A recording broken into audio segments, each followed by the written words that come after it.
नमस्ते दोस्तों, जैसा कि आप देख रहे हैं कि मैं लगातार ऑनलाइन कॉन्फ्रेंस कर रहा हूँ और अलग-अलग तरह के लोगों को लेके आ रहा हूँ। जिसमें doctor, engineer, social thinker, religious thinker, professor बहुत सारे लोग हैं। उसी की कड़ी में आज हमारे साथ में ऑनलाइन जुड़े हुए हैं प्रोफेसर राकेश कुमार उपाध्याय जी, जो काशी हिंदू विश्वविद्यालय में प्रोफेसर हैं और एक तरह से कहा जाए कि भारत की जो संस्कृति की जो शिक्षा होती है, वो देते हैं। सर आज जैसा कि सर एक दौर चल रहा है ये कोरोना का कि अगर आप किसी से हाथ मिलाएँगे, किसी के पास जाएँगे तो आप कोरोना से के प्रभाव में ग्रसित हो जाएँगे। लेकिन इसी के पैरेलल सर जो हिंदू जो जिसको सर सनातन धर्म बोलते हैं, उसकी जो शिक्षाएँ हैं, लोग उसपे बात करते हैं कि जो सनातन धर्म की शिक्षाएँ हैं, आज कोरोना से लड़ने के लिए वही उपयोगी हो रही हैं सर। तो सर ज़रा इस पे आप प्रकाश डालें सर आप। बहुत-बहुत धन्यवाद हेमंत जी। और कोरोना संकट ने निश्चित रूप से पूरे विश्व को बहुत बड़ी परेशानी में डाल दिया है। एक तरह से इतिहास में और विश्व इतिहास में ऐसी विपदाएँ, आपदाएँ, महामारी पहली बार देखी जा रही है पिछले कई दशकों में। जी, बहुत पहले और जैसा बताते हैं आज़ादी के पहले प्लेग की, चेचक की महामारी इस तरह से आती थी, जिसमें लाखों करोड़ों लोग एक झटके में ही काल कवलित हो जाते थे। अब वो सब हम लोगों ने तो कभी देखा नहीं, क्योंकि मॉडर्न मेडिसिन, मॉडर्न साइंस के विकास के कारण हर चीज़ की दवा, टीका, वैक्स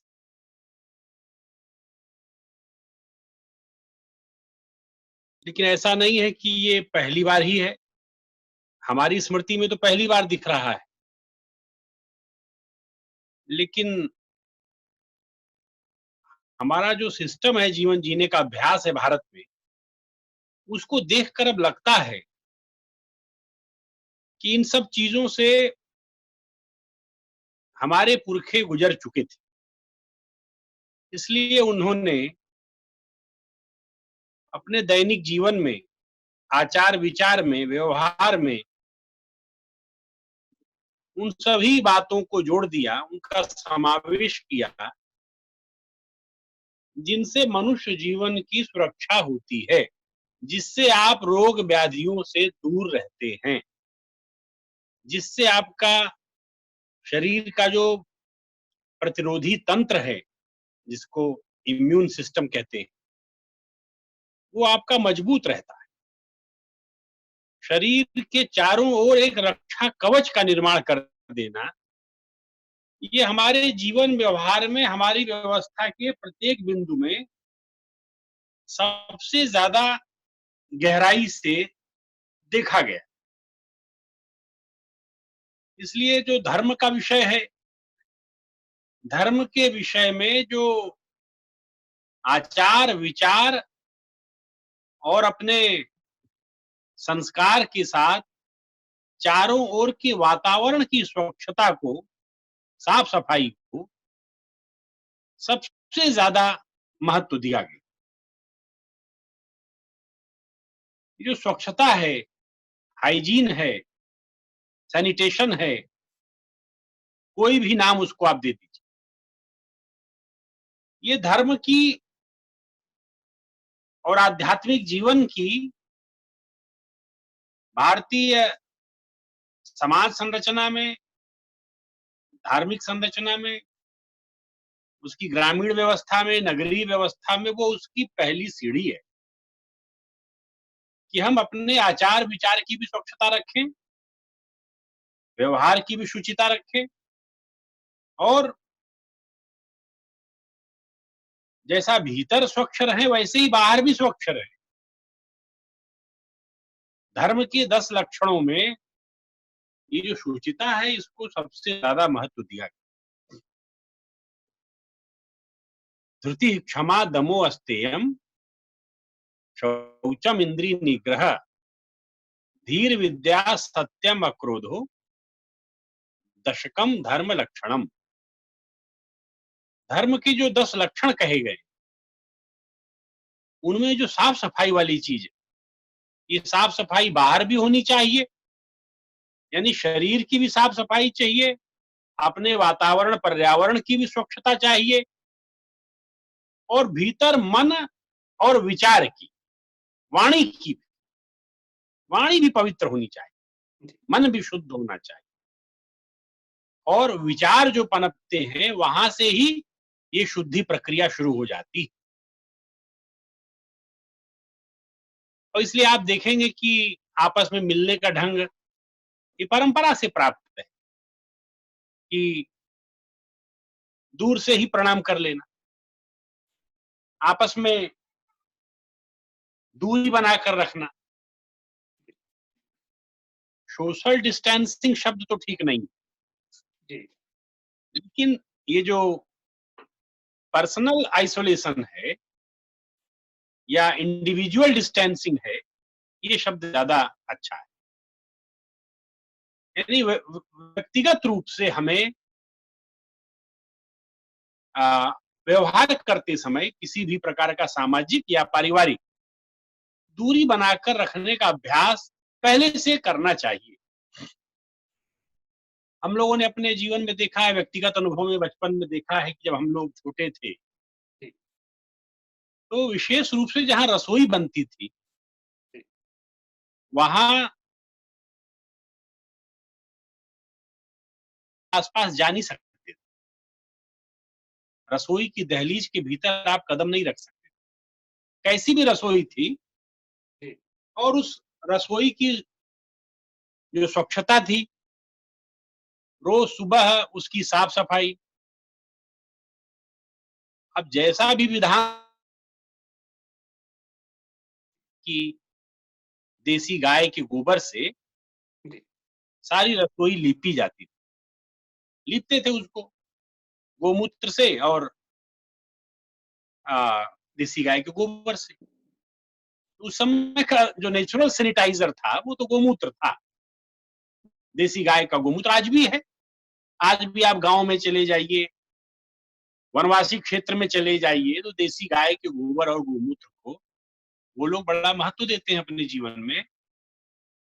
तो शहरी जीवन है, चारों ओर टाइल्स आ गई है, तो उसमें उसका इस्तेमाल तो संभव नहीं है, लेकिन उसका जो महत्व है ग्रामीण जीवन के लिए आज भी महत्वपूर्ण है।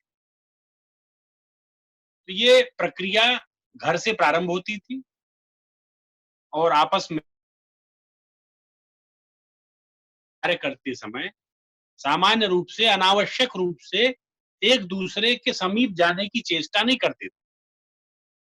प्रणाम करना है, हाथ जोड़ करके दूर से प्रणाम कर लिया, नमस्कार नमस्कार। और प्रणाम करने में किसी को आपत्ति है तो जरा सर झुका करके प्रणाम कर लिया। हमारे दूसरे मतावलंबी हैं, उन्होंने एक हाथ से आदाब कर लिया दूर से ही।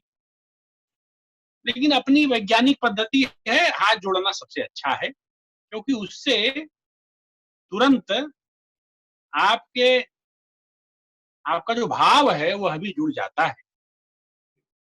जो प्रकृति और पुरुष की कल्पना की गई है, वो दोनों जुड़ करके जो सामने व्यक्ति है उसका अभिवादन करते हैं।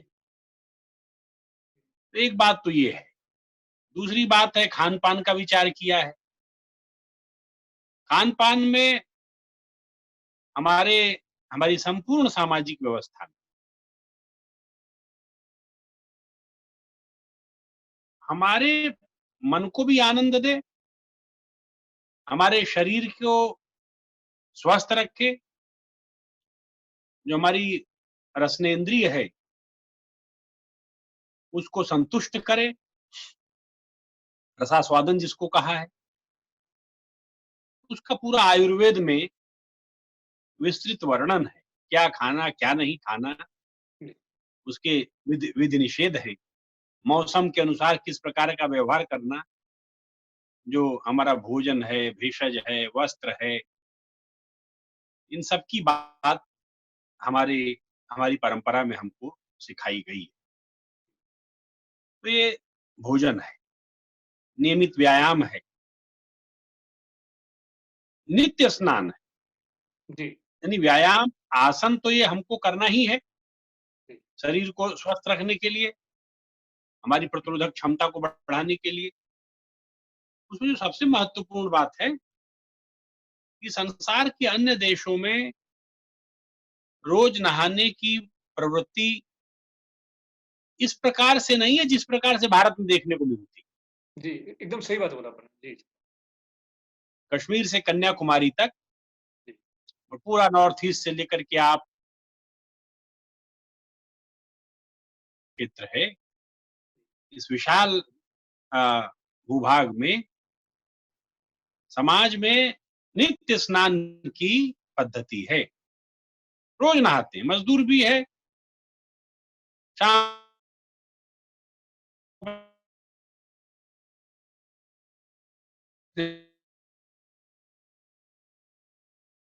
करने से पहले तो बिल्कुल भी जो अन्न यानी जो चीज़ मुँह में जाएगी, वो शुद्ध हाथ से जानी चाहिए। उसके पहले अपने हाथ को पूरी पद्धति से, हाथ को भी, पैर को भी स्वच्छ करके। और हम तो आज भी देखते हैं कि बहुत सारे लोग जब भोजन करने जाते हैं, तो वो अपना सारा वस्त्र बदलते हैं जी, और सब प्रकार से स्वच्छ हो करके, स्नान करके, ध्यान करके और भोजन करते समय भी यह भी परमात्मा का ही रूप है ना? जी, उसको ग्रहण करते हैं तो पूरी स्वच्छता और शुद्धता का पालन करते हैं। इससे मनुष्य का स्टेटस क्या है, उसकी आय क्या है, उसका अ, घर मकान कैसा है, इससे कोई उसका मतलब नहीं। अगर पत्तल पर भी खाएँगे, केले के पत्ते पर भी खाएँगे, तो पीढ़े पर बैठना, उसको भी थोड़ा ऊँचाई पर रखना भोजन को, और उसके पहले सारी शरीर की शुद्धता, स्वच्छता, आज भी हमारे यहाँ ये अभ्यास देखने को मिलता है। और अब संयोग से ये जो बीमारी पैदा हुई है, इसने इसके सारे नए आयाम हमारे सामने रख दिए हैं कि कैसे हमको इसके महत्व को फिर से आगे अ, सँभालना है, ये जो हमको विरासत में चीज़ें मिली। धार्मिक आपने जैसा कहा सनातन धर्म की व्यवस्था है। जी, अब ये आप देख रहे हैं इस समय फॉगिंग खूब चल रही है। सारे स्टेट गवर्नमेंट है जो सैनिटेशन से हैं, नगर निगम हैं, तमाम अ, जो भी डिसइन्फेक्टेंट हैं, उसका छिड़काव हो रहा है सड़कों पर चारों ओर। हमने कभी ध्यान दिया है अथवा नहीं दिया, ये जो हमारी यज्ञ हवन की पद्धति जी, से है, धार्मिक विधान है, यज्ञ है, हवन है, लेकिन इसका विधान पर्यावरण के कैसे हमारा प्राचीन फॉगिंग सिस्टम था, प्राचीन फॉगिंग सिस्टम। घर के आंगन में हवन करना, यज्ञ करना, इससे जो अ, आयुर्वेदिक महत्व की चीजें हैं, तत्व हैं, वो हवन सामग्री कही जाती है जिसे, दशांग जिसको कहा जाता है, उसमें अनेक प्रकार के की जड़ी-बूटियाँ हैं, वो वातावरण को शुद्ध करती, हवा के विषाणुओं को समाप्त करती, बैक्टीरिया का नाश करती। ये हवन में, यज्ञ में जो आहुति डाली जाती है, उसमें अनेक प्रकार की चीजें हैं दशांग में। ये तुरंत हवा में असर करती है। अब एक कपूर है, कपूर को आप जलाइए, आपको कश्मीर से लेकर कन्याकुमारी तक जो आरती प्रथा है, आरती करते हैं मंदिरों में या घर में, कपूर दिखाई पड़ता है। ये कपूर क्या है? जी, भी इसी मेडिसिन तरह से जी, कपूर भी एक मेडिसिनल है, आयुर्वेदिक है पूरा। जी, पूरा उसका महत्व है, इसलिए जी, इन चीज़ों का एक तरह से हमें महत्व अब समझ में आता है कि हम क्यों इनका इस्तेमाल करते थे। सिस्टम है जिसको हम अपने घर में नियमित अगर करते हैं तो घर का वातावरण शुद्ध रहता है और उससे चारों ओर हमारा पर्यावरण बैक्टीरिया मुक्त होता है और हम स्वस्थ होते हैं। विशेष रूप से इस प्रकार की जो महामारियां फैलती हैं, उस समय अगर हम विशेष पद्धति के आयुर्वेद के विशेषज्ञ बैठकर इसका विचार कर सकते हैं कि क्या-क्या चीज़ जलाई जाए, किस-किस चीज़ के धुएँ का छिड़काव किया जाए या किस धुएँ से चारों ओर उसको फैलाया जाए, तो पेड़-पौधे और वनस्पतियों से लेकर के ज़मीन और आसमान तक स्वच्छता फैल जाती, शुद्धता फैल जाती। आप और देख पाते हैं, ये शंख भी एक विधान है, उसका जो साइंस ऑफ द साउंड है, उससे इसका संबंध है। कितने डेसिबल की जो ध्वनि है, वो हमारे कान के लिए सुखकर है और हमारे कान के लिए हानिप्रद है। तो हम जानते हैं 60-70 डेसिबल के ऊपर की जो ध्वनि होती है, वो एक तरह से हमारे लिए बहुत नुकसानदायक होती है। उसी तरह से जो सूक्ष्म कीटाणु हैं, बैक्टीरिया हैं, इनके ऊपर ध्वनि का क्या प्रभाव, साउंड का क्या प्रभाव? अब ये सब चीजें वैज्ञानिक हैं, लेकिन इसको धर्म और हमारी सामाजिक परंपरा ने अपने से जोड़ लिया, एसिमिलेट कर। इसलिए जहां तक मैं समझ पाता हूं, तो शंख ध्वनि करने से आपके जहां आप खड़े हैं, उसके आसपास जो सूक्ष्म जीवाणु हैं, विषाणु हैं, ये नष्ट हो जाते हैं। कैसे नष्ट होते हैं, अब इस पर विस्तृत शोध करना चाहिए। उसी तरह घंट ध्वनि का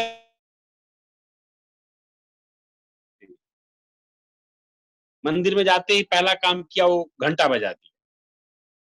अब वो घंटानाद की बहुत पूरा विज्ञान है कि वह जो उससे वेव्स पैदा होती हैं, एक तो नेगेटिव एनर्जी के साथ चिपक करके जो वायरस और जीवाणु आप लेकर आ गए हैं गलती से, वो भी नष्ट होते हैं। तो घंटनाद उसके कारण है। तो जो घंटनाद है, शंखनाद है, आरती है, हवन है, यज्ञ है, और सबसे बड़ी चीज जो प्रतिरोधक क्षमता को निर्मित करने के लिए आसन और योग, प्राणायाम, उसके विविध प्रकार हैं। वो अच्छे योगाचार, योग का अभ्यास करने वाले आचार्य बता सकते हैं, बताते हैं।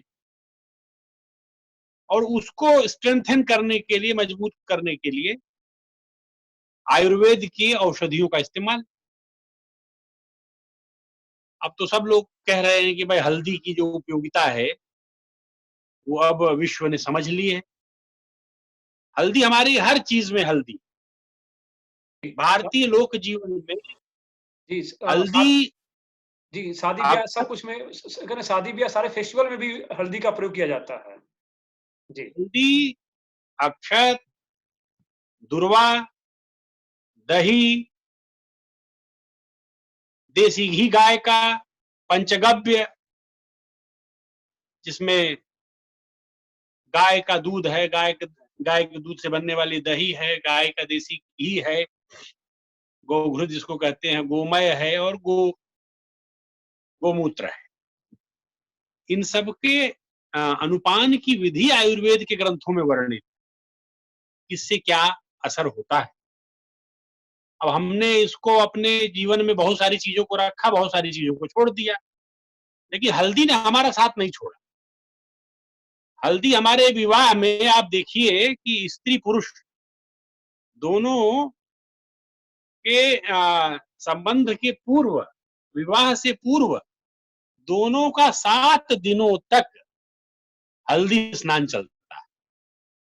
हल्दी की रस्म है आज भी, और उसमें अनेक प्रकार के उबटन लगाए जाते हैं। वो जो उबटन है, दूल्हे दुल्हन दोनों को, और वह बड़े मनोरंजक तरीके से, उसका बड़ा महत्व है रिश्तेदारियों में।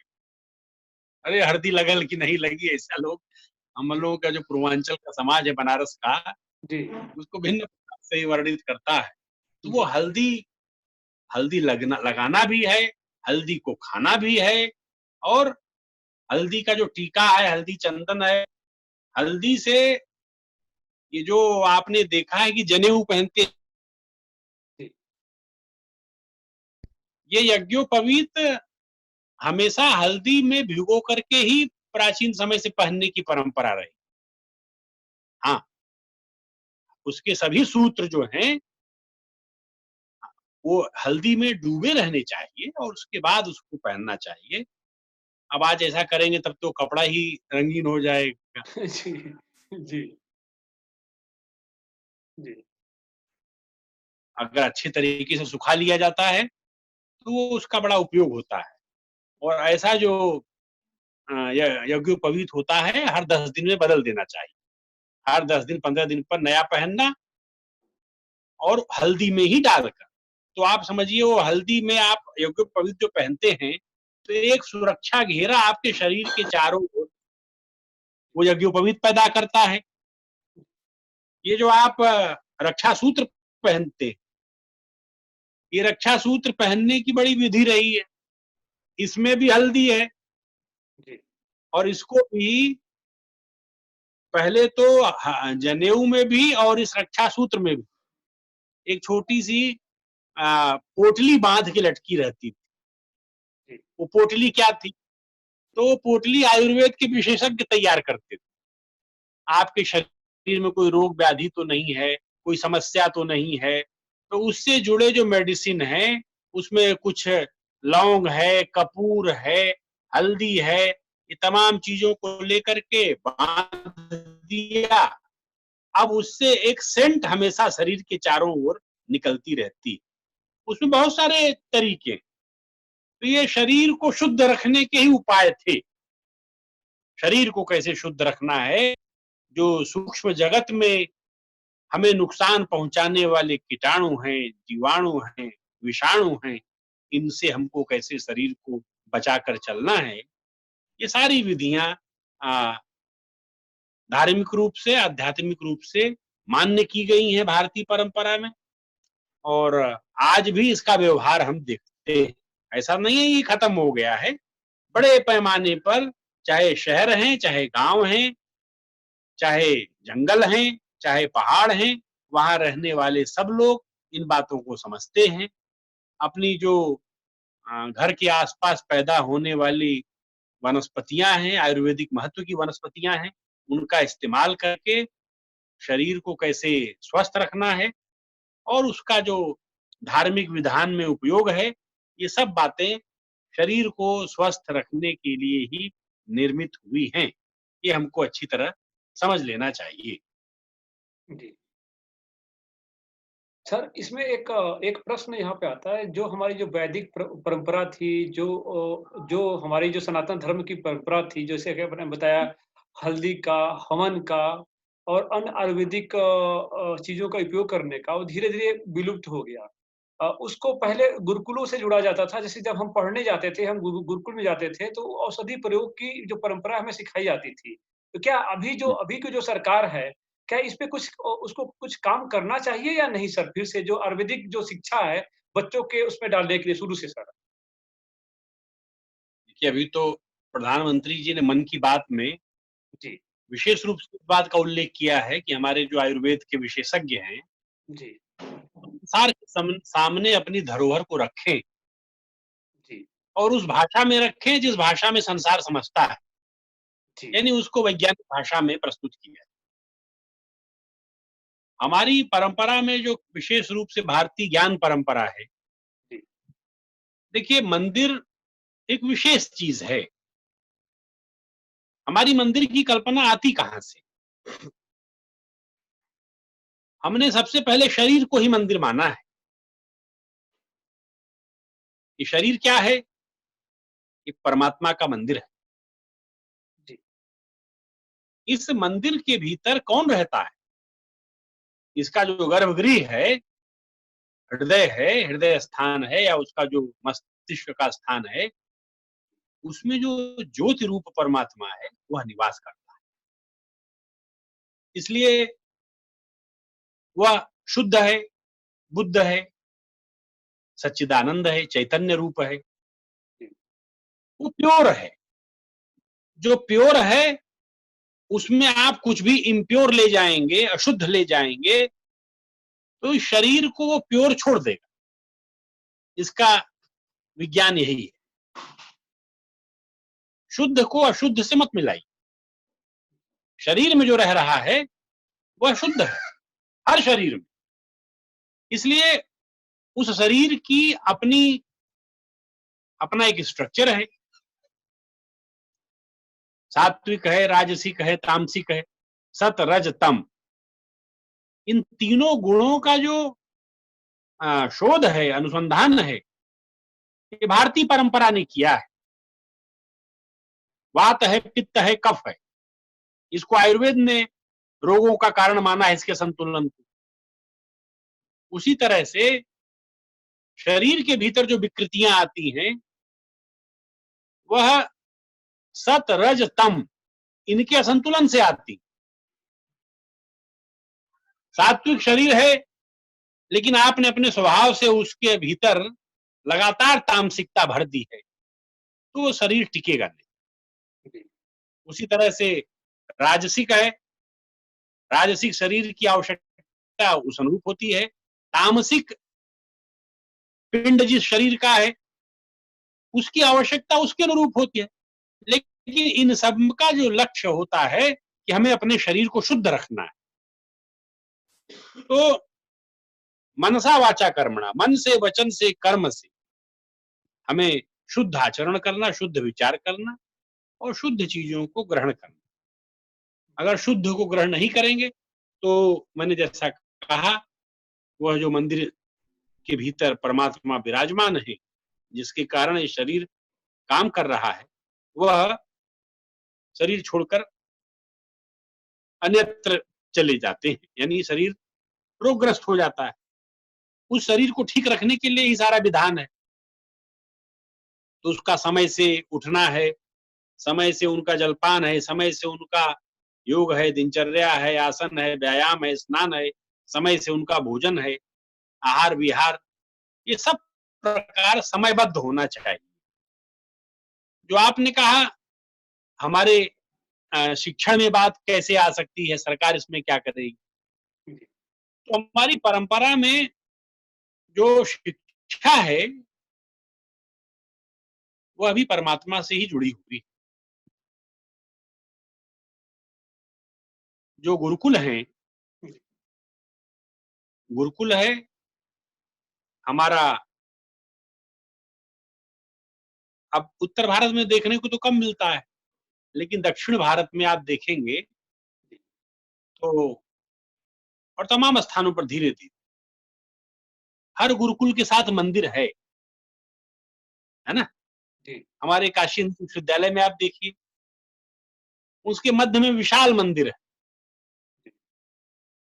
उस मंदिर को आप अन्य संप्रदायों के पूजा स्थलों से मत जोड़िए, क्योंकि भारतीय दर्शन यहाँ थोड़ा भिन्न हो जाता है। ये दर्शन की चीज है। इस बात को समझने के लिए थोड़ा सा बहुत विराट मन करना पड़ेगा।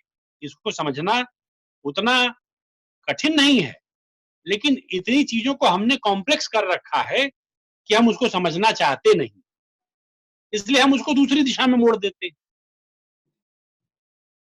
केवल भारत ही है जिसने इस बात का दृढ़ता से मत प्रवर्तन किया है, इस बात को स्थापित किया है कि जो कोई भी परमात्मा रूपी चीज है, अगर कोई है भी तो, साइंस तो मानता नहीं, विज्ञान मानता नहीं, लेकिन हम तो मानते हैं। पर विज्ञान भी कॉन्शियसनेस को मानता है, चैतन्य को मानता है। तो वह जो परमात्मा रूप है, उसका घर शरीर है और उसके आने के कारण ही यह शरीर इसका संसार देख सकता है। वो कोई सातवें आसमान पर नहीं रहता, समझ रहे हैं ना? जी, सातवें आसमान पर नहीं, वह शरीर में रहता है, समस्त जीवधारियों में रहता है। इसीलिए मुझको मानव में भेद नहीं, मेरा अंतस्थल वर विशाल। भारतीय परंपरा मानव मानव में भेद का निषेध करती है, किसी प्रकार का भेद नहीं मान।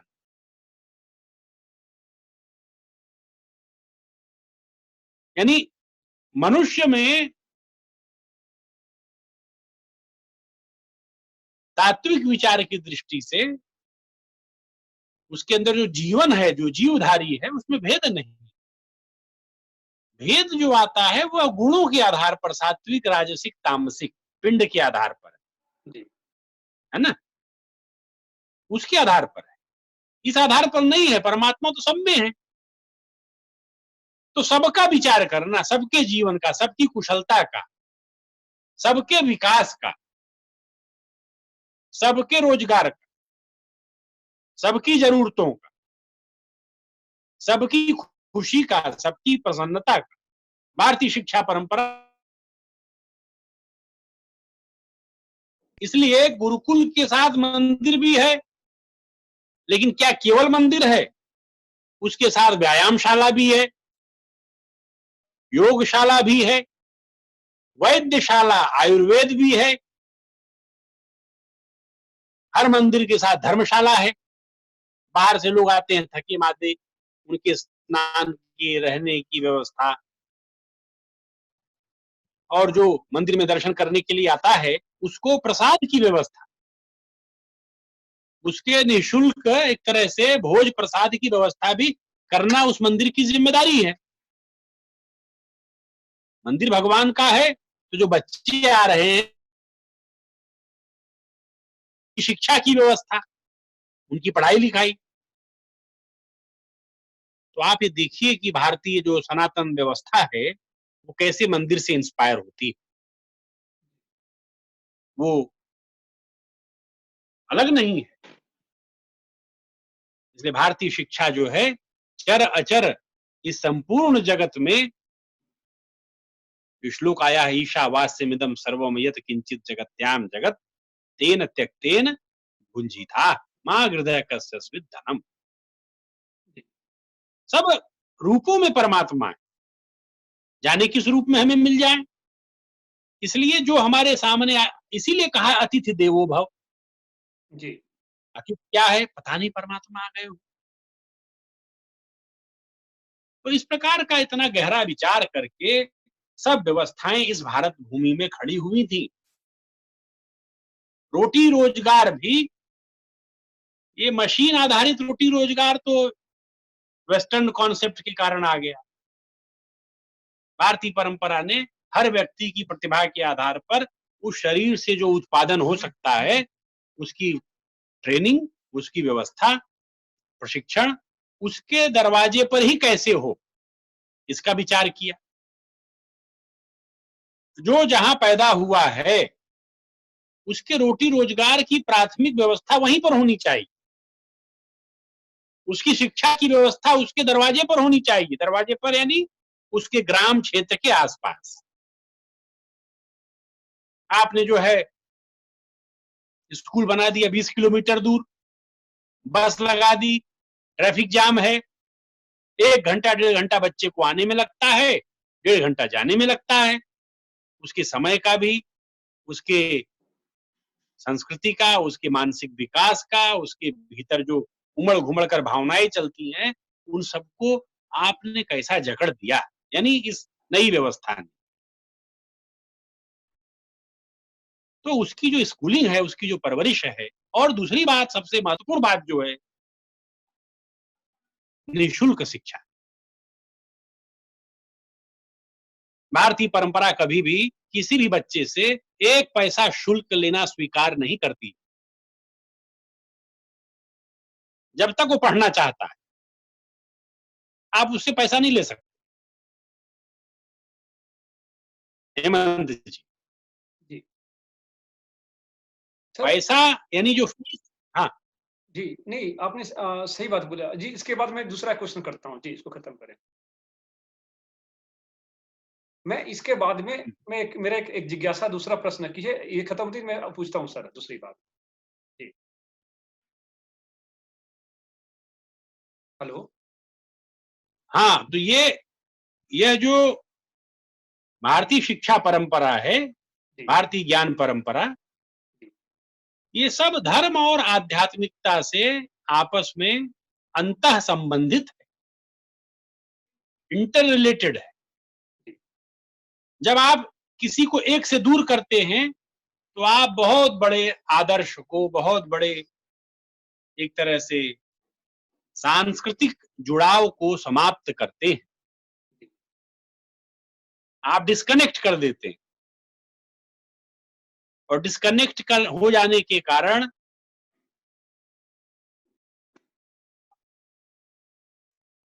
मैं कौन हूं, क्यों हूं, कहां से आया हूं, कहां जाऊंगा, मेरे होने का कारण क्या है,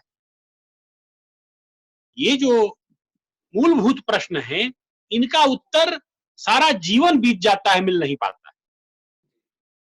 और अनेक प्रकार के मानसिक और आर्थिक संकट सहता हुआ जीवन बस चलता ही है।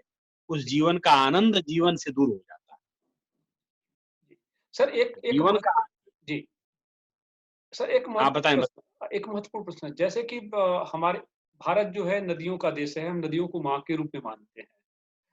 आज़ादी से लेके अब तक कई अरबों-खरबों रुपए इनके लिए मतलब इनके लिए प्रयोग किए गए हैं, लेकिन नदियाँ साफ नहीं हुई हैं। लेकिन ये कोविड के कारण जो है जो 10 दिन का अंतराल हो, चाहे 15 दिन का अंतराल हो, पूरी नदियाँ एकदम साफ हो गई हैं। जो जल बोर्ड है हरिद्वार का, वो बोल रहा है कि अब जो गंगा है, वहाँ अब उसका जल डायरेक्ट बिना कुछ छाने हुए, बिना सफाई के आप उसका जल पान कर सकते हैं गंगा का, ठीक है? तो जो हिंदू जो सनातनी जो परंपरा है मानव और प्रकृति के बीच में, इस पे सर अपना विचार व्यक्त करें सर। और साथ में ये इसको भी बताएँ कि किस तरह से हम फ्यूचर में इस चीज़ को लागू करें, ताकि जो हमारी जो नेचर है नदियों जी, ब्यूटीफुल रहे।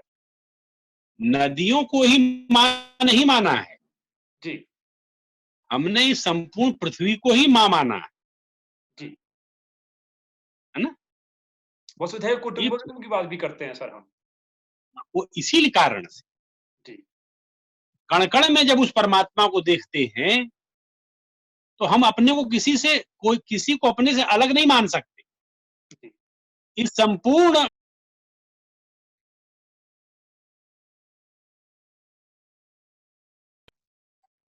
इस संपूर्ण मानव समाज को व्यवस्था देना,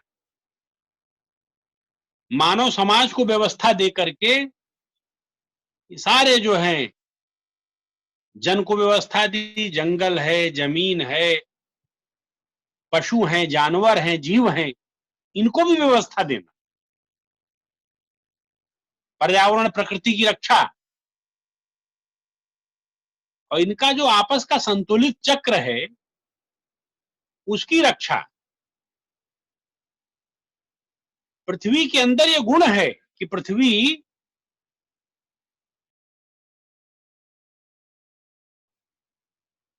अपने को शुद्ध करती है। ये जो शरीर है, जैसा मैंने पहले कहा, ये शरीर मिट्टी ही है,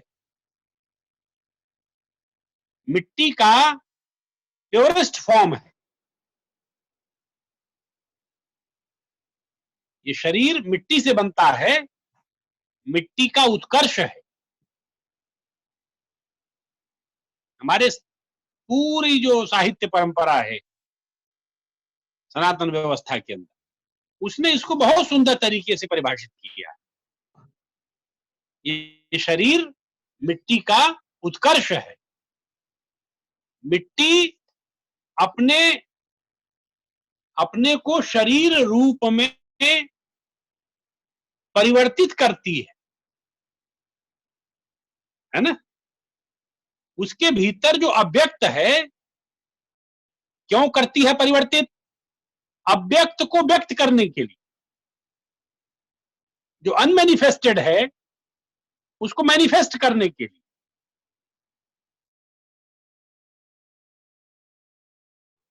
इसलिए खेल चल रहा है जीवन का इस धरती पर। हर सेकेंड करोड़ों प्रकार की वनस्पतियां जीवन लेती हैं, और उसी तरह हर सेकेंड सैकड़ों मनुष्य शरीर प्राप्त करते हैं इसी मिट्टी से। उसका साइकिल चल रहा है,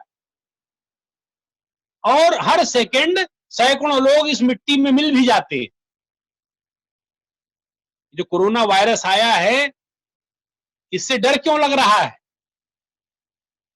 डर इसलिए लग रहा है क्योंकि ये शरीर को जो जन्म देने वाला सिस्टम है, उस सिस्टम में थोड़ा सा असंतुलन पैदा कर रहा है। वो इस शरीर को इसका जीवन, इसका समय पूरा करने के पहले ही मिट्टी में मिला दे रहा है। यानी शरीर को बचाना, क्योंकि शरीर को अभिव्यक्त करना है। शरीर के भीतर जो भी है, इसके भीतर जो भी है, उसको अभिव्यक्त करने के पहले ही ये व्यवधान पैदा कर रहा है ये वायरस। इसलिए सबके लिए चिंता का विषय है। लेकिन हमारी जो परिपाटी है, हमारा जो दर्शन है, उसने इस बात को माना है कि प्रकृति को प्राकृतिक अवस्था में रखेंगे तो आपकी कोई जरूरत नहीं है कि आप शुद्ध करने चलेंगे नदी को या पर्यावरण को। हमने तो, मानवीय व्यवस्था ने तो इसको बिगाड़ दिया है। हमारा जो तंत्र है, यानी यह जो सेमेटिक तंत्र है, दार्शनिक रूप से अगर देखा जाए, जो साम्यवाद से निकली, पश्चिमी संस्कृति से जो आज की विश्व व्यवस्था पैदा हुई है, वह व्यवस्था इस पृथ्वी के ऊपर अनेक प्रकार की विकृतियों, प्रदूषण, रोगों और अनेक प्रकार के वायरस को जन्म देने का कारण है। ये हमारे कारण से, यानी इस व्यवस्था के कारण है। मनुष्य तो इस व्यवस्था में कठपुतली है। कठपुतली भी क्या कहेंगे, वह तो एक पुर्जा है। उसकी अपनी स्वयं की भी साथ नहीं, क्योंकि इस मशीन में उसको रहना है, इस महामशीन में, तो मशीन के अनुसार ही चलना पड़ेगा। लेकिन मनुष्य जब चैतन्य होता है तो उस व्यवस्था को बदलने के लिए भी कदम बढ़ाता है। जब उसे पता लग जाता है कि ये व्यवस्था मनुष्य के लिए हितकारी नहीं है। पहले हमें लग रहा था कि नदियां प्रदूषित हो जाएं, क्या फर्क पड़ता है, मिट्टी प्रदूषित हो रही है, जल प्रदूषित हो रहा है, वायु प्रदूषित हो रही है, ध्वनि प्रदूषण के कारण आकाश प्रदूषित हो रहा है। यानी शरीर में जो 5 तत्व आते हैं मिट्टी के साथ, पंच तत्व से जो शरीर बनता है, ये अगर पोल्यूट हो जाएंगे तो शरीर कैसे बचेगा? ये शरीर इन्हीं से बनता है और इन्हीं के कारण जीवित रहता है। और हम जिनसे शरीर बनता है उन तत्वों को ही प्रदूषित कर रहे हैं। तो हम क्या कल्पना कर सकते हैं कि हम जीवित बचेंगे? अगर ये शुद्ध नहीं रहेंगे तो मनुष्य जीवन कैसे, उसका अस्तित्व भी नहीं रहेगा। इसलिए यमुना का हाल है, गंगा का हाल है, कावेरी है, नर्मदा है, भारत की समस्त, भारत ने विश्व की, और नदियों को शुद्ध करते हैं तो मिट्टी को प्रदूषित कर देते हैं। और अपनी पीठ ठोक लेते हैं, अरे भाई हमारी नदियां हमने शुद्ध कर दी। नदियां शुद्ध कर दी तो बाकी ये जो गंदगी निकल रही है, सीवर निकल रहा है, कचरा निकल रहा है, जो बहुत खतरनाक है, एक तरह से अनेक प्रकार के रोगों का जन्मदाता है, कारण है, वो चीजें कहाँ जा रही, उनका शमन कैसे हो रहा है? इस पूरे घटनाक्रम में आपने देखा है कि अग्नि संस्कार को भी बड़ा महत्व मिल गया। दुनिया के अनेक देशों में जो कोविड रोगियों का शरीर शांत होने के बाद उनको जलाया गया है, दाह संस्कार किया गया है। संस्कार तो नहीं कहते हैं, लेकिन उनका जो शमन है शरीर का, वो जलाकर किया गया। क्यों ऐसा करते हैं?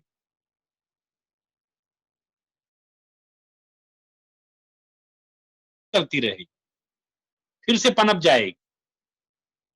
मिट्टी में वो कैसे नष्ट होगी, इसके लिए मिट्टी को भी शक्ति देनी पड़ती। तो जलाना ही उपाय बनता है। इसलिए अग्नि संस्कार का भी महत्व आ गया। भारतीय परंपरा ने इन सब बातों का बहुत गहन विचार किया था। इसलिए प्रारंभ से ही शरीर को मम्मी बनाकर रखने की परंपरा हमारी नहीं, मम्मी नहीं बनाते। जो शरीर मुक्त हो जाता है, यानी शरीर से जीवित रहते ही जो मुक्त अवस्था में चला जाता है, ऐसे सन्यासियों को समाधि देने की परंपरा है। लेकिन सामान्य जो गृहस्थ है, जो 99.9% है, उसके शरीर का शमन जो है दाह संस्कार के द्वारा ही करते हैं। भारतीय परंपरा है। मिट्टी जो है जिसको जन्म देती है, उसको फिर अपने में समेट लेती है, और उस शरीर में जिसका जो तत्व है, अग्नि का तत्व अग्नि में जाता है, राख का तत्व मिट्टी में जाता है, जल का तत्व जल में जाता है, वायु का तत्व वायु में जाता है। इसी से शरीर बनता है। इस शरीर का मिट्टी से अन्योन्याश्रित संबंध है, इंटरडिपेंडेंट है। मिट्टी के बगैर शरीर नहीं। और इसलिए यह जो एक विज्ञान में अवधारणा आती है, निर्जीव और सजीव, तो जो मिट्टी जीवन देती है उसको आप केवल निर्जीव मत मानिए। निर्जीव मान करके उसके साथ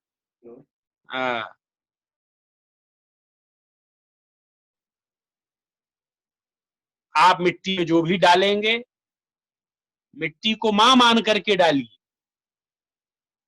कि आप उसका कल्याण कर रहे हैं या उसको नष्ट कर रहे हैं। इसलिए जो ऐसा तत्व बन जाता है जो इन पांचों तत्वों में नहीं जाता, जिसमें कहा गया है कि ऐसा चीज ही जो विकास है, विकास मॉडल इस आधार पर होना चाहिए कि जो भी चीज उत्पादित हो रही है, मिट्टी की मिट्टी में चली जाए, हवा की हवा में चली जाए। जब उसका डिग्रेडेशन होता है, जब उसका क्षरण होता है, जब उसका एक तरह से नाश होता है, जब वो अपने मूल रूप में समाती है, मूल रूप में जब कोई वस्तु समाती है, तो उसका रूप वैसा ही रहना चाहिए जिससे यह पांचों तत्व में पांचों बातें चली जाएं। लेकिन अगर आप इन पांच तत्व को मिला के आपने छठा तत्व पैदा कर दिया है, वो कहां जाएगा? आपने प्लास्टिक पैदा कर दिया, अभी प्लास्टिक कहां जाएगा? ये हवा में जाएगा तो वायु को दूषित करेगा, मिट्टी में जाएगा, मिट्टी को दूषित कर रहा है, यानी शरीर को ही दूषित कर रहा है। ये जो कैंसर रोग आया है, कर्क रोग, ये क्या है? ये रोग है प्लास्टिक की ही दे रहे पूरी सारी है, प्लास्टिक और पेस्टिसाइड जो जी। इसको नियोप्लास्ट कहते भी हैं मेडिकल साइंस में। ये क्या है? ये प्लास्टिक तत्व ही जो वायु अग्नि में जल करके वायु में जाता है और वायु से फिर हमारे साइकिल में आ गया है, हमारे पर्यावरण के साइकिल में घुस गया है, हमारे अनाज में चला गया है, वनस्पति, है ना। और वह जब हमारे भोजन के द्वारा या किसी चीज के कारण हमारे शरीर के भीतर जाता है तो वह उसका रूप नष्ट तो होता नहीं, वो तो कोरोना से भी खतरनाक है, हमने पहले से पैदा कर रखा है। वो जहां जाता है, ब्लड कैंसर, त्वचा का कैंसर, मुख का कैंसर, मस्तिष्क में ट्यूमर यानी कैंसर, पेट हड्डी में कैंसर, सारे पंजाब में आप देख लीजिए कैंसर रोगियों की संख्या, सारे उत्तर भारत में कैंसर रोगियों की संख्या। तो विश्व को विचार करना पड़ेगा जी, जी, उसका रास्ता भविष्य का कहाँ जाएगा, किधर जाएगा। जी, इतने भयानक भयानक हथियार बना रखे हैं जी, पल भर में विश्व को नष्ट कर दे। जी, और एक बिल्कुल, छोटा सा वायरस पैदा हो गया है, उसके लिए वैक्सीन नहीं मिल रही है। जी, इसीलिए जो धर्म के 10 लक्षण हैं, धृति, क्षमा, दमो, अस्तेयम, मैंने शुरू में कहा है, जी, उनके आधार पर हमें व्यवस्था का फिर से पुनर्विचार करना पड़ेगा। जी, और ये धर्म, ये 10 लक्षण, ये मानव धर्म है। हाँ, इसमें से ऐसा विचार किया ये हिंदू धर्म है, इस्लाम धर्म है, ईसाइयत है, इस तरह का विचार नहीं करना चाहिए। इस भारत भूमि से जीवन के रहने की एक शैली भारत ने विकसित की है, उसको दुनिया के अन्य देशों ने जब समझा तो उसको सिंधु के पार जो संस्कृति रह रही है उसमें से उन्होंने उसको हिंदू धर्म नाम दिया। हमारा तो सनातन वैदिक धर्म इसका नाम है, जी, लेकिन यह वस्तुतः मानव धर्म है। स्वम स्वम चरित्रं शिक्षेरन पृथिव्याम सर्वमानवा, हमने अपने चरित्र से, अपने जीवन से पृथ्वी के संपूर्ण भूभाग में मानव धर्म का ही प्रचार किया है। और इसलिए ये बात विश्व को समझ लेनी चाहिए जब धर्म और आध्यात्मिकता का विषय आता है। धर्म और आध्यात्मिकता ये भारतीय अवधारणा है शुद्ध रूप से। इनको आप मजहब से, रिलीजन से या दुनिया भर के इथोस से जोड़ करके देखते हैं, वो ठीक नहीं। अरब के रहने वालों की अपनी रवायत है, वो अरब की पद्धति है, उसमें क्या अच्छा है क्या नहीं अच्छा है वो उनको विचार करना है। हमसे कुछ विचार मांगेंगे तो हम बताएंगे, और हम क्या बताएंगे, प्रकृति बता देती है, प्रकृति ही बता देती है कि आपको कैसे रहना है। जाड़े में आपको रजाई ओढ़ना चाहिए, गर्म कपड़े पहनने चाहिए, ये हम बताएंगे क्या? ये आपको खुद ही समझ में आ जाएगा कि जाड़े में और क्या चीजें होनी चाहिए। अभी गर्मी आ रही है, भीषण गर्मी, इसमें आपको कैसे रहना चाहिए, छाया में रहना चाहिए, थोड़ा ठंडी चीजों का सेवन करना चाहिए, लू में, ताप में नहीं निकलना चाहिए। लू लग जाती है या ठंडी लग जाती है तो शरीर की क्या हालत होती है। अच्छा, लू की कोई दवा है क्या मॉडर्न मेडिसिन में? नहीं, कोई दवा नहीं सर इसकी। ठंड लग जाती है तो कोई दवा है? जी नहीं, मगर आयुर्वेद में है इसकी, आप अजवाइन खा लीजिए, खत्म हो जाएगी ठंड। हाँ, ये देखिए ना। जी, अब आम है, जी, आम जो है कच्चा आम है, खट्टा आम है, उसको आजकल आ गया है हमारे बाजार में, छील करके थोड़ा सा दाल में डाल देते हैं। जी, आम के रूप को भारतीय आयुर्वेदिक विशेषज्ञ ने पकड़ लिया कि ये आम भयानक 50 डिग्री टेम्परेचर पर को भी सह लेता है। जी। ये 45 डिग्री टेम्परेचर पर आम लटका रहता है, 48 डिग्री पर, 50 डिग्री पर। जी। इसके गूदे में ऐसी क्या चीज है जो ये आम रात में भी वैसा ही दिखता है, सवेरे भी वैसा ही दिखता है? इसकी बाकायदा लैब टेस्टिंग के बाद आम को जो है भारतीय परंपरा में घरों में एंट्री मिली। मिठास तो उसकी है ही जो पकने के बाद लोग खाते हैं, लेकिन कच्चे आम के जो गुण हैं वो आयुर्वेद में उसका विशेष महत्व है, हर वनस्पति का। इसलिए कहना यह है कि भारतीय परंपरा बड़ी भिन्न परंपरा है। इसको आप आधुनिक रिलीजियस पॉइंट ऑफ व्यू से मत देखिए, जीने का विधान है। जी, जीवन की कला है सर ये। जी। हाँ, उसके जीवन शैली है, life style of a human nation. हाँ, ह्यूमन बीइंग। इसलिए इसको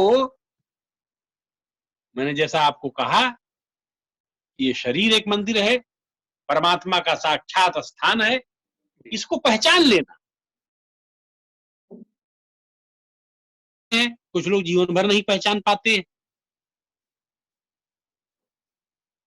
इसलिए शरीर को शुद्ध रखना, मन को शुद्ध रखना, मनसा वाचा कर्मणा अच्छा विचार रखना, अपनी मूल प्रकृति को, मूल प्रवृत्ति को पहचान करके अपने रोटी रोजगार के अनुरूप व्हाटएवर स्किल, हुनर चाहिए, कौशल चाहिए, उसका आप शिक्षण करिए, उसको सीखिए और सीख करके आप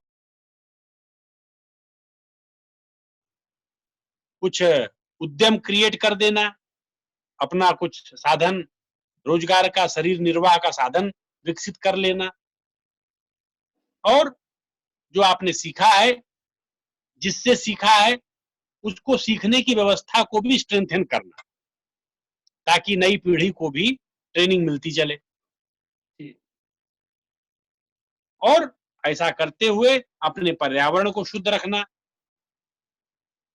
डिसेंट्रलाइजेशन ऑफ अथॉरिटी, विकेंद्रीकरण,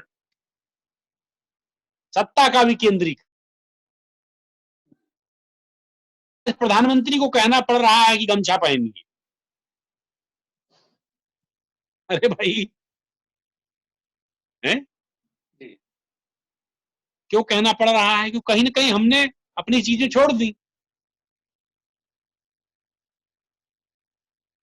यानी अगर अब भारतीय शासन को अब समझ में आ रहा है कि क्या क्या चीजें आगे जो post corona system will be developed in India, इसको लेकर के क्या क्या बातें उनको करनी है या समाज से अपेक्षित हैं, ये सब अब स्पष्ट दिख रहा है।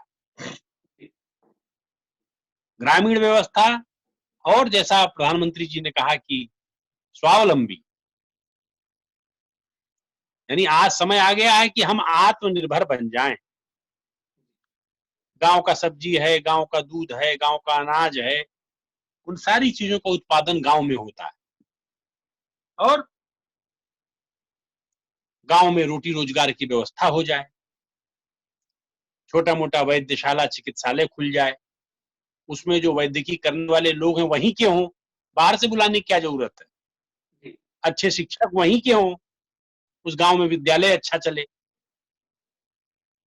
सड़क साधन अच्छे हों, ऊर्जा की जरूरत है, बायोगैस संयंत्र बन सकते हैं, रसोई चूल्हे की जरूरत है, 24 घंटे बिजली आपूर्ति बाहर से हो रही है, लेकिन अब जो सोलर एनर्जी का सिस्टम आ रहा है, हर छत पर आप अपनी एनर्जी खुद पैदा कर सकते हैं, अपनी बिजली। तो इस प्रकार के स्वावलंबी गांव, आत्मनिर्भर गांव, ये जो स्वप्न गांधी जी ने देखा, ये स्वप्न हमारी पूरी भारतीय परंपरा ने देखा। अगर ये स्वावलंबी गांव जो आजादी के पहले थे भारत के पास, आज भी हैं। भारत के 6 लाख गांवों में से कोई 25-30 हजार गांव ऐसे हैं जो स्वावलंबी हैं, बहुत अच्छे गांव हैं। गुजरात में है, महाराष्ट्र में है, तमिलनाडु में है, कर्नाटक में है। ज्यादा दुर्दशा ये उत्तर प्रदेश, बिहार, बंगाल में हुई, जहां अंग्रेजों ने सबसे ज्यादा लूट की। वो गांव फिर से खड़े हो सकते हैं। अन्ना हजारे का गांव है, वो आदर्श गांव है,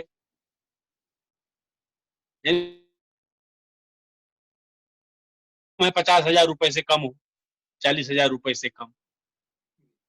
तो सिस्टम बनता है, बन सकता है। जो भूमिहीन है उनकी भी रोजगार की व्यवस्था हो जाती है। जिनके पास भूमि है उनकी भी हो जाती है। क्यों? जिनके पास भूमि है उनको श्रम श्रम शक्ति नहीं चाहिए, हुनर नहीं चाहिए, कौशल नहीं चाहिए, मार्केटिंग के लिए लोग नहीं चाहिए। इसलिए किसी के पास पूंजी है, किसी के पास बुद्धि है, यानी नॉलेज है। इस प्रकार का जो ग्रामीण पोस्ट कोरोना एक ray of hope we can see in this whole model, in this whole crisis. एक उम्मीद की किरण हमको दिख रही, जी, कोरोना ने जिसमें से भारत का उत्थान है।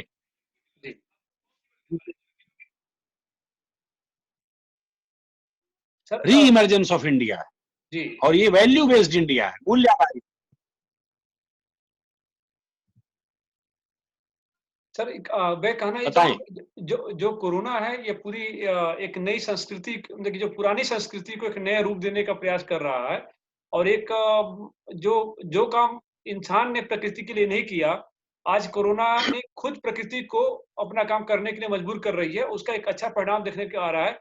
और हम भविष्य में सर ऐसा अपेक्षा करते हैं कि जो हमारी जो हिंदू संस्कृति है, जो रीति-रिवाज है, जो जो हिंदू धर्म का, जो सनातन धर्म का प्रकृति के प्रति जो समर्पण है, उसको फिर से एक अभ्यास के रूप में लाया जाएगा। और हम जो जो हष्ट-पुष्ट जो हमारे युवा हैं, सर वो होंगे सर। जी। तो सर बिल्कुल। जी। देखिए, जो वेगा मूवमेंट है, वेजिटेरियन मूवमेंट, ये कोरोना क्राइसिस क्रिएट हो खड़ा हो गया। अमेरिका में 25% आबादी इस समय वेजिटेरियन है। तेजी से वेजिटेरियन की संख्या बढ़ रही है, यूरोप में बढ़ रही है। भारतीय समाज की जो स्ट्रक्चर है वो वेजिटेरियन है। इसके कुछ सेगमेंट का स्ट्रक्चर नॉन वेजिटेरियन, कुछ सेगमेंट मतलब जो सैनिक वृत्ति है, जहां समंदर किनारे का इलाका है, समझ रहे हैं ना? उसी प्रकार से संपूर्ण भारतीय व्यवस्था ये अवसर है, इसका विश्व भर में अनुसरण करने के लिए लोग तैयार हैं। लोग समझ रहे हैं हमारे पास ऐसे प्रशिक्षित लोग होने चाहिए जिनको इसके बारे में सुंदर प्रशिक्षण दे करके या विश्व भर से लोगों को बुला करके उनका विशेष प्रशिक्षण करके उनको बाहर भेजा जाए। तमाम विश्वविद्यालय इस बारे में एक इंटरकनेक्टिंग प्लेटफॉर्म डेवलप कर सकते हैं विद्यार्थियों के बीच में। हमारी सभी परंपराएं, योग है, आयुर्वेद है, जो प्रॉपर शुचिता यानी सैनिटेशन और स्वच्छता का हमारा अभ्यास है, व्रत त्योहार हैं, उपवास है, संध्या है, त्रिकाल संध्या। ये संध्या क्या है? आपने कभी ध्यान नहीं दिया होगा, या लोग ध्यान देते नहीं संध्या पर। संध्या यही है, 3 समय कम से कम दिन में, या अगर आप ज्यादा देर तक जगते हैं तो 4-5 बार संध्या, यानी जब जो सूर्य है वह एक कंडीशन से दूसरी कंडीशन में जाता है।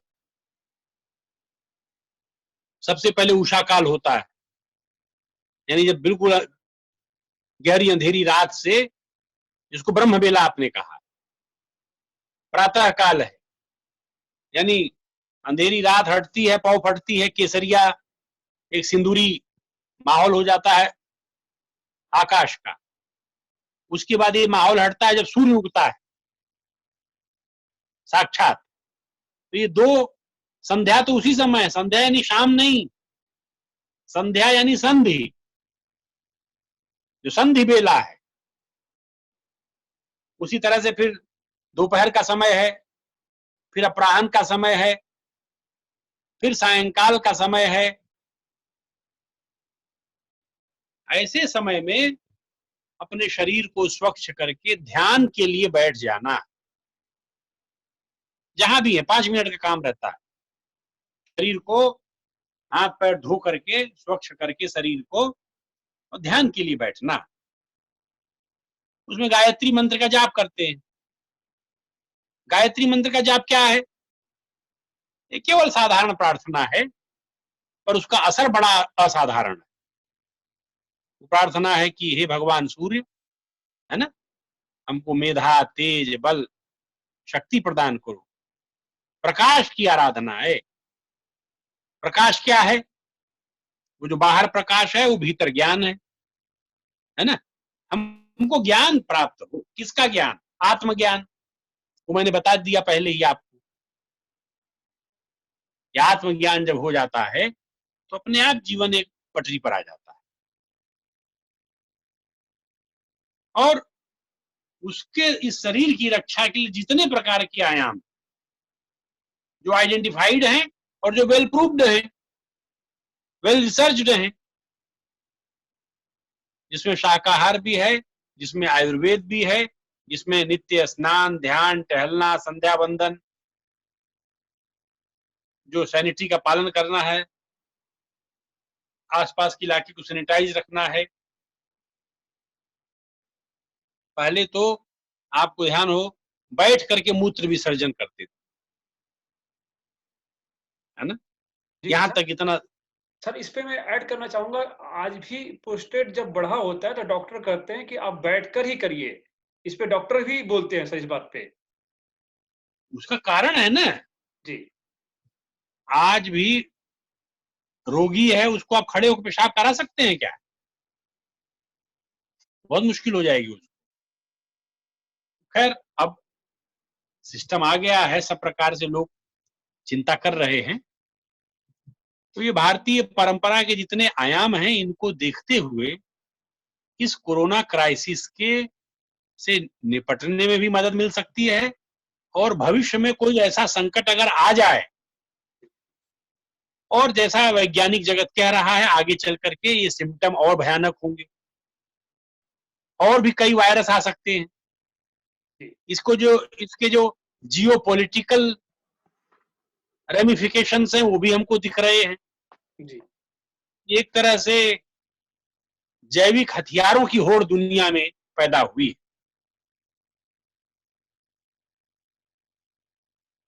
वर्चस्व का जो संघर्ष है,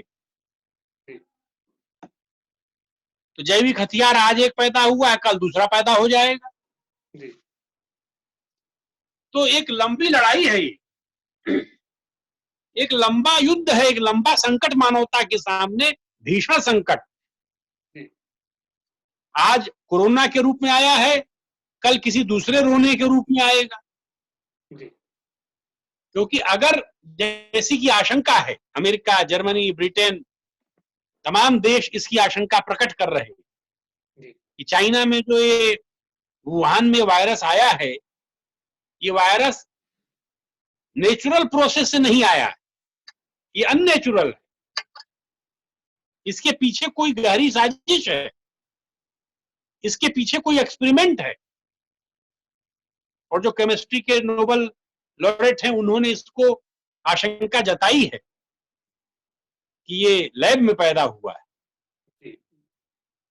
तो अगर लैब में पैदा हुआ है तो इस बात की क्या गारंटी है कि आगे दूसरे लैब में दूसरे वायरस नहीं पैदा होंगे? जी,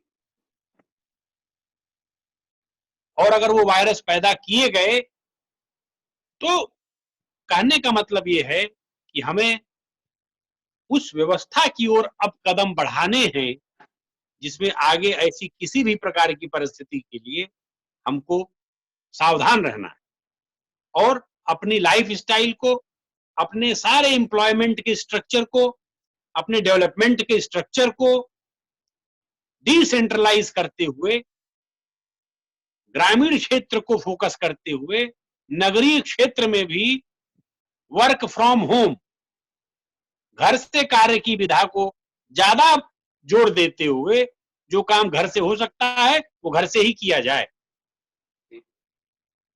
और जो तमाम प्रकार के सप्लाई चेन मैनेजमेंट है उसको भी दृढ़ता से मजबूत करना, सैनिटाइज करते हुए लोगों की आवश्यकता की चीजें कैसे डोर टू डोर पहुंचाने का प्रबंध है, दवा से लेकर के राशन तक। और इस कार्य में लोकल जो सिस्टम है उसको महत्व देना, एक कॉर्पोरेट ट्रैपिंग में फंसने की जरूरत नहीं है जी, कि कोई अमेजन आ गया, कोई कुछ आ गया, उसने अपना एक सेंट्रल हब से सप्लाई करना। उन कंपनियों को भी इस प्रकार के रूल से हमको बांधना पड़ेगा कि आपका अगर कोई सिस्टम चलना भी है ऑनलाइन तो वो लोकल यूनिट के आधार पर, जिस मोहल्ले में आपको सप्लाई देनी है तो उसी मोहल्ले के राशन की दुकान से जाएगा सामान। जी, जैसे तमाम प्रकार के ओयो सिस्टम आ गया होटल का, उसी प्रकार से ये कंपनियां उस इलाके के तमाम दुकानों को ऑनलाइन अपने साथ चैनलाइज कर सकती हैं। ऑर्डर उनके पास आता है वो उनको ट्रांसफर कर देंगी। गूगल से अब तो सब सिस्टम उपलब्ध है, इस घर के पास ये दुकान है, आप सप्लाई कर दीजिए और प्रॉपर वे में इनकी फंक्शनिंग को जो है चेक किया जाए, एक बार देखा जाए, समझा जाए।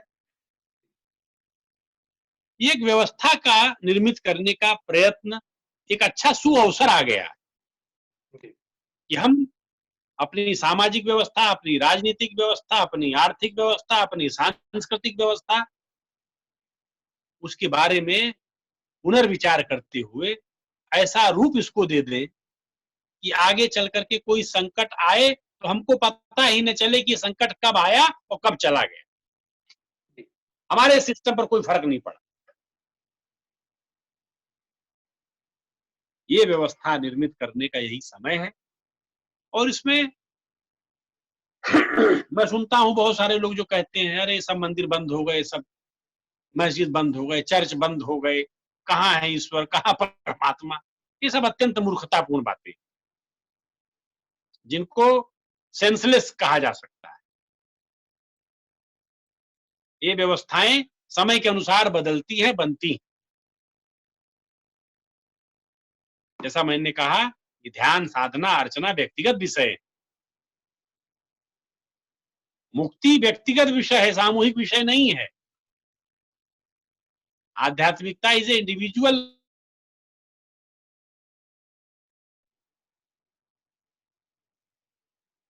If you want to be get salvation, so it is necessary to do your practice individually. yes, you are right, sir. Meditation is the,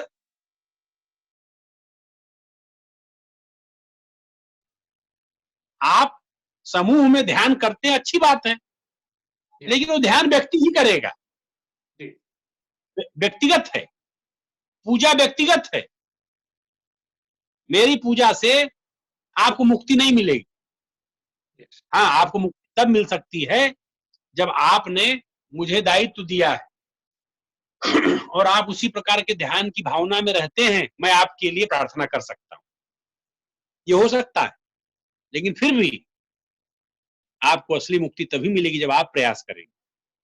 जी, इसीलिए किसी मस्जिद में, चर्च में या मंदिर में जुट जाने से परमात्मा प्रसन्न हो जाते हैं, ऐसा नहीं है। परमात्मा आपकी साधना से ही, जो व्यक्तिगत साधना है, उससे ही प्रसन्न होने वाले। इसीलिए आप देखते होंगे भारतीय परंपरा में आप व्यक्ति जो है स्वयं जा करके वह देव विग्रह के सामने खड़ा होकर के हाथ जोड़ लेता है, प्रसाद चढ़ाता है व्यक्तिगत रूप से, क्योंकि वो व्यक्तिगत साधना है, व्यक्तिगत उसका एक रूप है। तो ये भारतीय परंपरा, भारतीय व्यवस्थाएं, ये आपस में अंतर संबंधित हैं